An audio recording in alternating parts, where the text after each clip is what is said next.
folks, welcome into That Betting Show for May 29, 2019, your one-stop shop for all your sports betting needs. He's Teddy Savranci. Give him a follow on Twitter at Teddy_Covers. I'm Donnie Seymour at Rightside VP. Let's get right into it. We're only one day away, Teddy, from the NBA Finals, Game 1 getting underway. But if you missed out last night, some home run theatrics by Derek Dietrich going yard 3 times. But before we talk a little bit of Major League Baseball, Ted, let's get right into the hot topics of the day. Paparazzi out there. Saw a guy limping a little bit getting on a plane named Kevin Durant headed to Toronto. Durant has not played, as we know, Teddy, for the past 3 weeks. He's been injured. But the stat that we always like to look to is the Warriors are 31-1 straight up when Kevin Durant misses a game, but Steph Curry plays in that game. Durant has been working on his jump shot, but on the side of the court, not doing team activities just yet. And as we say, Teddy, current Game 1 odds, Raptors still favored by 1, but that total's coming down a little bit here. Yeah, and look, I mean, the wise guys have made it very clear. They like Toronto in Game 1. All the early money came on the Raptors, and some of that certainly has to do with Durant not expected to play. But the fact that he's even flying to Toronto ahead of the team in that regard has got to be viewed as a positive sign for Golden State. It means he's not that far, in theory, from returning to the court, and it means that he's still a Warrior. There's been all this talk, oh, we'll never see Durant again in a Warriors uniform. We'll never see Durant on this bench. Well, that's not the case. He's going to Toronto, even though the wise guys don't expect him to play. Hey, Teddy, real quick on another bit of injury front here. We talked about DeMarcus Cousins coming back in the series. They asked Steve Kerr a really interesting question the other day and said, you know what? If this was a regular season game, yeah, we would throw him right out there. We'd let him work his way through it and, sort of build up for the playoff run. But obviously being the NBA Finals, do you see this maybe, look, being out a couple weeks here, now getting back into the flow, and the reserves had played very well? It's an interesting predicament because if you look at it, the talent that he is, but maybe throwing it off a little bit because they're coming into the Finals hot. Yeah, I mean, look, when I'm adjusting for NBA injuries, the markets adjust right when they happen, and they adjust right again when their player comes back. I don't do that with my powering numbers. I'll adjust based on the team's performance, and then I'll adjust again once the guy comes back if the team steps up their level of play. It's not an automatic that a team gets better, even when you add Durant and Cousins, who are obviously two of the, 20 best players in the NBA, both of them. Two guys that have exceptional skills. And when acclimated, they clearly make the Warriors better. But when they're not acclimated, doesn't necessarily make the Warriors better, yet the markets always react like it does. Teddy, 17s are the numbers of the day here when we talk about a power surge in Cincinnati. And why is that? 17 runs combined yesterday, 3 blasts by Derek Dietrich, and 17, yes, already a career high, Teddy. We're not even through May yet for Derek Dietrich hitting out of the 3-hole. 3 for 4 yesterday, 3 home runs, 6 RBIs, and how about this stat, Teddy? 12 of the last 16 hits by Derek Dietrich, home runs. How about this surge? Yeah, that's a guy that's swinging for the fences. He doesn't even play every day. He only has 64 at-bats in the month of May, but best quote of the night from Scooter Gennett, of course, who hit 4 dingers, improbably hit 4 dingers. What was that, last year or 2 years ago? When Gennett had that once-in-a-lifetime night for a guy that doesn't have big-time power. He's like, anybody can hit 3. No big deal. Bottom line, since he's playing good ball right now, and Dietrich, a big part of their current surge. Sometimes stats lie, Teddy. If you have that future almanac, you like to check in. And I said, Teddy, you know what? I'm going to give you a free bet last night, and it's going to be on the Dodgers-New York Mets game. And by the way, just going to give you one statistic that you can head into the ballgame with. Yeah, the Mets are going to go 2 for 20 with runners in scoring position. Doesn't matter. Michael Conforto's grand slam in the 7th inning propels the Mets to a 7-3 win, and a nice dog ticket there, plus 173. Yeah, although, when you talk about a plus 173 dog and they have 20 chances with runners in scoring position, I'm not even the 2 for 20. 20's too many for a dog in this range. And obviously the one that mattered was Conforto's granny in that ball game. And Robinson Cano was giving him advice before he went up to the plate. He's like, he's going to try to get you hit into a double play. And then boom, got a ball up. And quote, here's the quote at the end from Conforto. When I get back to the bench, I told Robinson right in front of Chili Davis that he's going to be my hitting coach now. I wasn't thinking about a slam, but it feels good to do that job in this situation. Of course, Dodgers' rare bullpen implosion. Worth noting this quote from Mickey Callaway about Steven Matz yesterday, who was pretty good through 6 innings. Quote, "It was the best I've ever seen Matz pitch. His breaking ball and changeup are working well. He got ahead of hitters and did what he wanted to do. He's been really consistent, and I think we turn the corner. File that away for Matt's next start early next week. File this one away here, Teddy. We filed away the NFC on our March to opening day here at sportsbookreview.com on that betting show. We're going to hit the AFC, and we're going to go AFC East here. Bills Mafia in the house, 2019 Buffalo Bills preview. If we take a look at some of the odds, wow. 100-1, Teddy, to win the Super Bowl in 2019. 50-1 to win the AFC. And the 2019 team total set at 6.5, but with a minus 167 here in New Jersey. Finished up last year, those Buffalo Bills 6-10 in the division, going 2-4. Look, you wanted to get the rookie quarterback some action. You got it last year. We see the athleticism. We see the big arm. Now it's time for them to take the next step. They did get a little bit more weapons here, Teddy, including on the ground, getting Frank Gore and TJ Yeldon, also picking up John Brown and Cole Beasley as some wide receiver weapons. I liked what they did in the draft because they stuck to their pick and they got value on the board with Ed Oliver. Is going to help pump up that defense a little bit. But it's one of those teams, Teddy, are we ready to anoint them? And not to say, obviously, Super Bowl champions. You see that by the 100-1. They're probably not going to come close to doing that. But taking that next step, winning 6 games last year with the rookie quarterback, can they get to 7? Can they get to 8? Can they make a playoff run, maybe a wild card spot? Because as we know in the AFC East, everything runs through New England. But this is a team on the rise. I like what they're doing. I like what's going on. I still think, Teddy, might be a year away here. There's upside for Buffalo. I don't think there's any question about it. And, we think about the Bills as this downtrodden franchise. They've been mediocre. They haven't been bottom feeders. You know what I mean? They're between 7-9 and 9-7 for each of the previous 4 years. For last year, 6-10. They haven't gone worse than 6-10. In fact, they've been between 6-10 and 9-7 every year since 2011. So the entire decade, they've been 500, a little bit below 500. I like Sean McDermott. And you look at the defense this last year, boy, it was a really good defense. And that was a really good defense despite the fact that the offense stunk. For the season, they finished 0.2 yards per play, outgained by every snap. The rushing was even, 0.0 between what they allowed and what they gained. Allen's rookie season, he had a 67.9 QB rating. Opposing QB's only at 82.6, but when your QB's at 67.9, it's not likely to be a real good season, -5. In turnovers, though, last year, worth noting, top 5 in terms of strength of schedule toughness. This year, the schedule is much easier, a notable drop-off. You talked about some of the things they did. And remember, they've got a quarterback who's still on his rookie deal in the way that the Rams have a quarterback on their rookie deal and the Bears have a quarterback on their rookie deal. And all those teams, those 2 teams in particular, you might want to compare Buffalo to because they're all making moves to win right now. And you talk about the additions they made, the skill position talent. They added, 5 offensive linemen in free agency, 3 wide receivers, 2 tight ends, a couple of running backs. You bring in Ed Oliver on the defensive tackle, which, he's going to replace Kyle Williams. Well, big shoes to fill. Cody Ford as another offensive line addition. There's things to like about this Bills team moving forward. I think there's upside in Buffalo, and if I'm going to bet the Bills, I will be betting them over their season win total. Although, Josh Allen, I got to be honest, the jury's still out on his ability to throw downfield with a low completion quarterback and percentage quarterback in college and a low completion percentage quarterback his first season in the NFL. There are signs that Allen might be good. There are also signs he might not be all that good. The jury is out, and that means Buffalo lean over. I haven't bet them yet.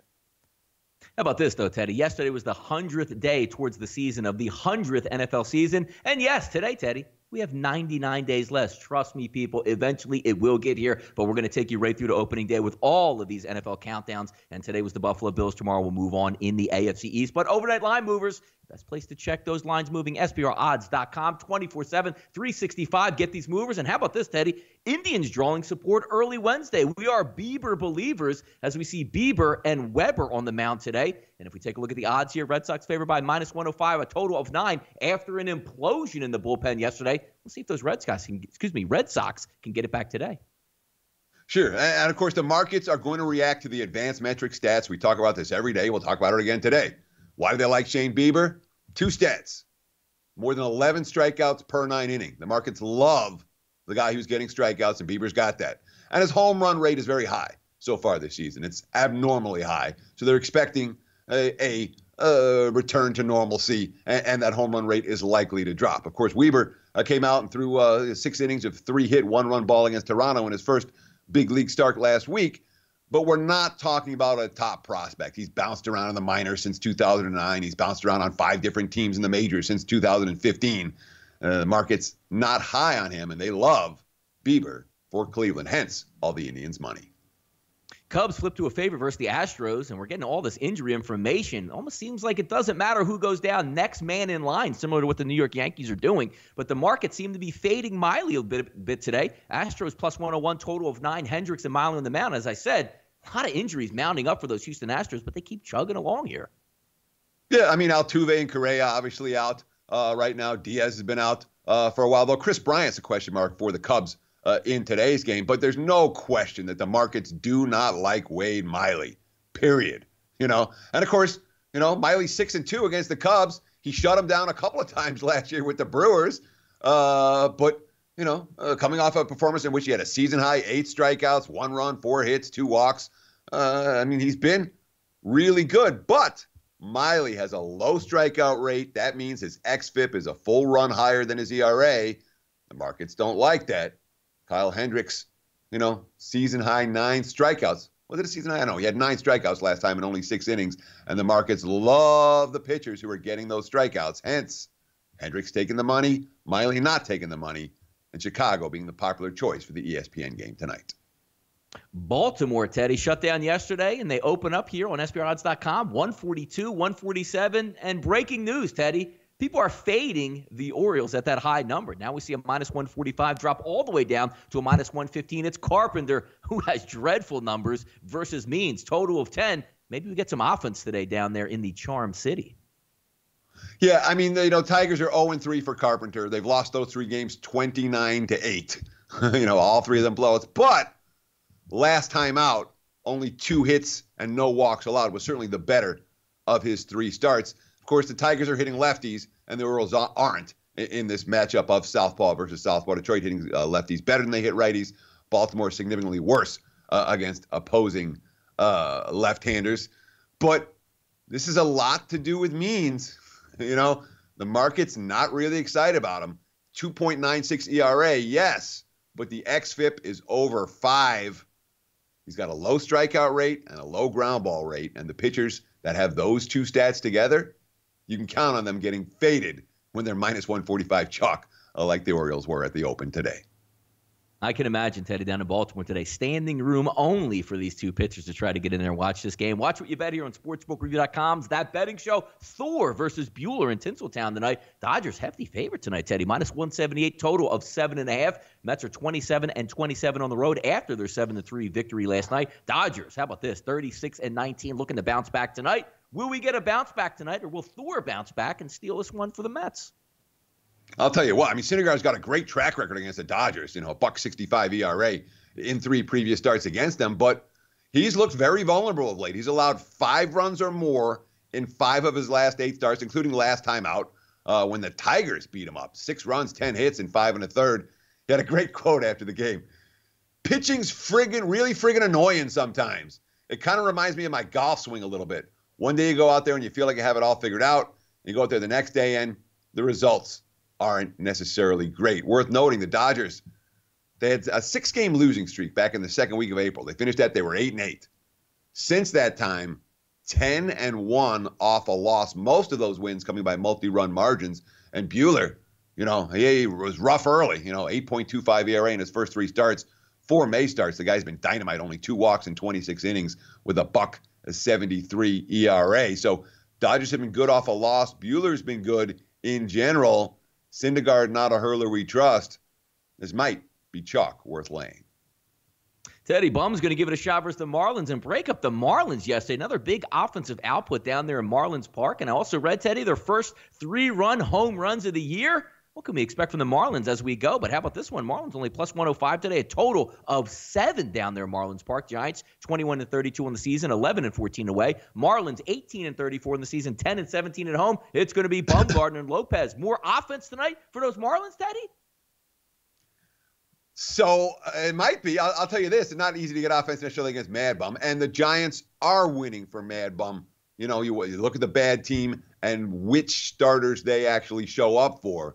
Bumgarner, certainly that guy, 4-1 in his last start, even though the Giants are playing some pretty miserable baseball. And yesterday's game really stood out to me for San Fran. I had my money on the Giants yesterday based on a couple of Bruce Bochy quotes.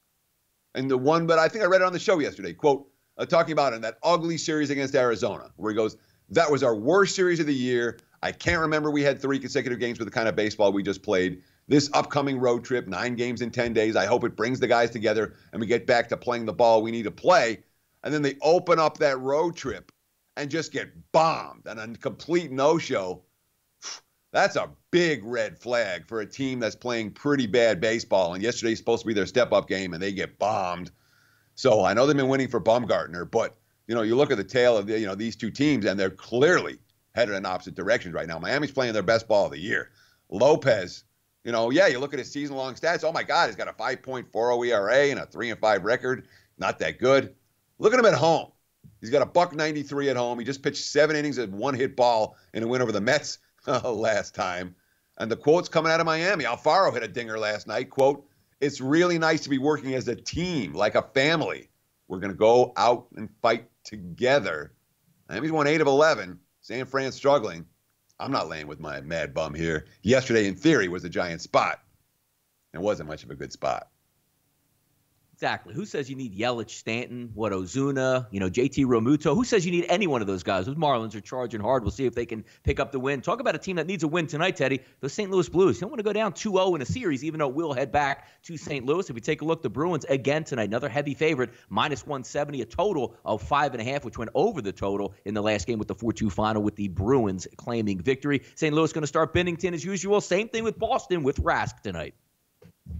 Yeah, I mean, look. The Blues dominated the first period in Game 1, and they got thoroughly dominated the last 2 periods of that ball game and gave up 4 unanswered. Craig Berube talking about what happened and what they need to do this time. Quote, "We need a lot more ozone time in the game. We turned too many pucks over, couldn't get on the forecheck enough, never made them play in their end enough. They're a good forecheck team. They pressure. They've got good speed. They're a well-structured hockey team. Our puck support wasn't very good in the second and third period, and puck play in general. Just too many turnovers." So is that a fixable problem? Well, it's not fixable if they have penalties like they did. They sent the Bruins to 5 power play chances. The Bruins 4-0 this postseason when they get at least 5, 6-1 when they get at least 4 power play chances. And of course, Game 1 has controlled these series. The winner of Game 1 wins 77% of the time. I don't know if I want the dog in Game 2 any more than I did the dog in Game 1. Bruins certainly look like the better of these two teams right now.